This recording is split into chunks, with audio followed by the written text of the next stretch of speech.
Uttar Pradesh TGT सन 2021 की official answer की जारी हो चुकी है। इस क्वेश्चन पेपर में कौन कौन से सवालात ऐसे हैं जिन पर ऑब्जेक्शन किया जा सकता है, आज की अपनी इस वीडियो में मैं आपको बताऊंगा। वीडियो को आखिर तक देखिए, ज़्यादा से ज़्यादा शेयर कीजिए, हैदरी हिस्ट्री पॉइंट को ज़रूर सब्सक्राइब कीजिए। तो चलिए शुरू करते हैं। पहला सवाल जिस पे कि ऑब्जेक्शन किया जा सकता है वो ये है कि इनमें से किस शायर का असल नाम अब्दुल हई था। तो यहाँ पे आयोग ने जो सही जवाब माना है वो साहिर माना है, हालांकि ताबा होना चाहिए। क्यों होना चाहिए? अगर आप लोग देखें तो साहिर लुधियानवी का जो असल नाम था वो सिर्फ अब्दुल हई नहीं था, उनका असल नाम अब्दुल हई फजल मोहम्मद था। अब्दुल हई फजल मोहम्मद साहिर लुधियानवी का असल नाम था। और ताबा जो हैं उनका असल नाम अब्दुल हई था।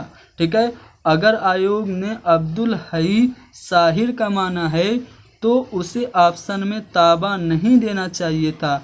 अगर ताबा दिया है तो ज़्यादा मुनासिब जो आंसर होगा वो ताबा होगा, जबकि अब्दुल हई ये साहिर का असल नाम आयोग बता रहा है, जो कि बिल्कुल गलत है। ठीक है, या तो साहिर या ताबा में से कोई एक ऑप्शन आप देते तो लोग कंफ्यूज नहीं होते। आपने साहिर भी दिया और ताबा भी दिया, और साहिर का असल नाम अब्दुल हई फजल मोहम्मद है, जबकि ताबा का असल नाम सिर्फ अब्दुल हई है।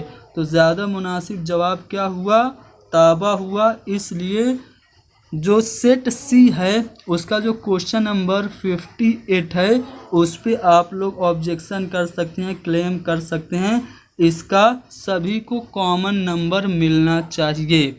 अगला जो सवाल है जिस पे ऑब्जेक्शन बन सकता है वो है क्वेश्चन नंबर 118।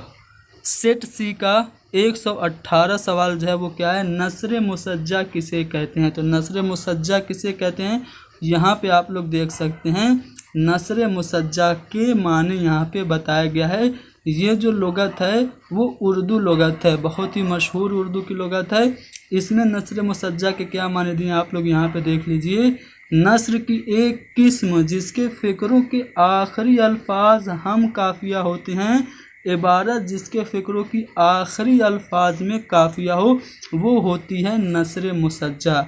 लेकिन आयोग ने सही जवाब माना है कि ऐसी नस्र जिसके दो फ़िक्रों के तमाम अल्फाज हम वज़न हो, तमाम अल्फाज नहीं बल्कि आखिर के अल्फाज जब हम वज़न होते हैं तो वो नस्र मुसज्जा होती है। तो यहाँ पे डी ऑप्शन सही होना चाहिए, जबकि आयोग ने बी माना है, तो यहाँ पे भी आप क्लेम कर सकते हैं।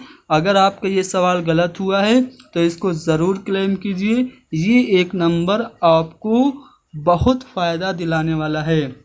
तो दो सवाल जो मैंने आपको दिखाए इस पे आप लोगों को ऑब्जेक्शन और क्लेम ज़रूर करना चाहिए।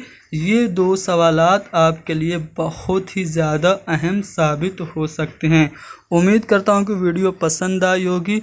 पसंद आए तो वीडियो को लाइक कीजिए, ज़्यादा से ज़्यादा शेयर कीजिए, हमारे इस चैनल को ज़रूर सब्सक्राइब कीजिए। Thank you very much.